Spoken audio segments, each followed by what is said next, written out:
Hello, scholars. Kinders, remember we talked about dandelions? Dandelions come up in the spring. So let's try to draw our own today. Starts with the stem, and then do you remember that it starts with a yellow round disc flower. So we're going to put a center circle, and then we're going to start making the yellow petals one after another. Notice how I'm making nice round loops. They're kind of oval-like loops, one between the other. Let's take our time. Around and around in a nice circle, taking our time, making sure we're making nice curved lines. But it's going round and round into a nice full circle. Let's keep going. We've got to keep going. Now, remember the video that we watched? The dandelion started in a yellow and it opened up to a yellow. That's how it comes up in the spring. And then eventually, what did it do? It closed in. And as we acted it out, we put our hands over our shoulders and up above our heads and made that yellow go round and close up. And then after it closed, we waited, and then the seed pod started forming inside of that closed area. And then it started opening, and then pop. Do you remember our video and how we demonstrated that? I hope you do. That was a fun video. All right, so we're almost done with our yellow. Now, remember the part on the video it showed the little stems that came out, little parts that eventually curled up? Remember we curled our knees up?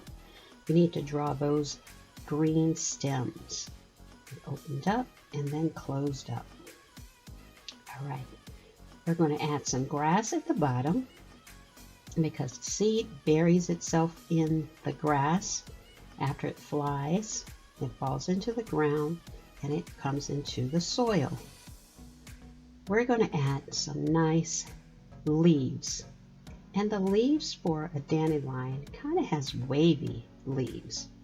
They're kind of sharp, wavy leaves. We're going to start very narrow and then go wider and wider at the end. There you go. That's a nice one. And now let's put one more towards the back. Nice and small, and then wavy off to the ends. And draw a line, and sometimes on the stem part there also is some little dots, so I'm just going to put a few dots there. And I think the yellow flower looks pretty good.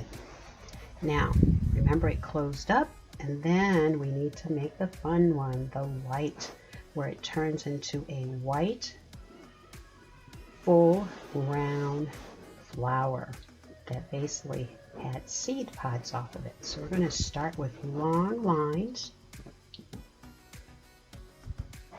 and then we're going to put some shorter ones in between, because some of the stems were really long for the seeds and then some were short. So we're going to go some short and then some long and then some medium, and we'll keep adding on and on and on until we get a nice full flower, kind of like our painting that we had started. So let's add some short ones. All right, and then for the seed part, we're going to make little U shapes. A U shape, and then two lines in the middle of the U shape. So a U shape and two lines. A nice cup U shape with two lines sticking out of the middle of it. Nice job. The big part is making sure we make that U shape so it looks like it could be a seed inside. And that is a seed that eventually comes off of the flower and flies into the air if it's blown on, right? Let's take our time and add as many as you'd like. Eventually we're going to try to get a nice round full round circle. You can add short ones, mediums, and tall ones, but we want to fill it up as much as possible. Now, some of our seeds might have flown away already, but that's okay. Let's keep filling it up so it's nice and round. And then let's also show with a line and a U and two little stems coming out, those seeds flying away. This one needs a leaf with some ragged edges to the center line, and then a nice pointed leaf that has ragged or jiggly wiggly lines to the leaf. Our grass, that's the yellow one, we pop open. Then our nice white one with the leaves, the seeds that fly away. Looks pretty good, huh? Starts yellow and then blossoms into a nice white round seed for the spring. Bye-bye.